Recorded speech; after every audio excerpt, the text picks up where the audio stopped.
So with worry, this ties very much into what we were just talking about in terms of being mindful of thoughts, because usually worry is prompted, the feeling of worry, you know, is prompted by different thoughts that we're having.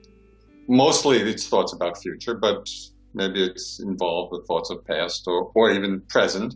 So first, I think it's to recognize the particular the particular thought patterns that are arising with respect or which give rise to the feeling of worry.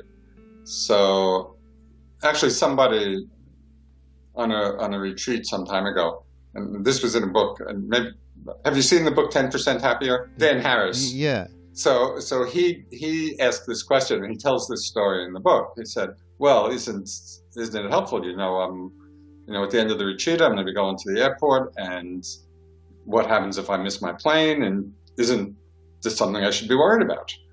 The book is quite delightful because he comes to the practice as a total skeptic, and his description of the retreat is very funny as well. But he raised a good point. Aren't there things in our life that we should be worried about? And I think it's because we have the sense that there is a place for it, that we use that as a rationalization for being swamped by it. Well, I should be worried about this. Is a worrisome situation. Okay? But as I pointed out, when he asked that question, I said, yes, this is something, that you should be concerned about.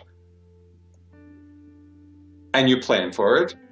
But how many times do you have to plan for it? Once, twice, 3 times. The 17th time you're thinking about missing the plane, it's clearly not helpful. It's not serving anything.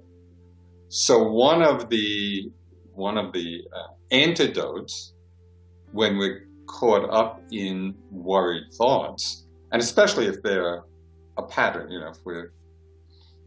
if they're very repetitious, and we're not learning anything in terms of how we should address the situation, we're just caught in that cycle.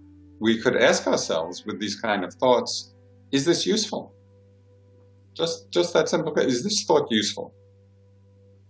And very often that's enough to unhook us from the identification with the pattern, because we see, yes, it may have been useful the first time or second time or 10th time, but it's not endlessly useful, right? And so it just takes us again, it gives us another perspective on the content, so that at that point we can more easily drop into the awareness, oh, this is just a thought, and tune into the empty nature of thought.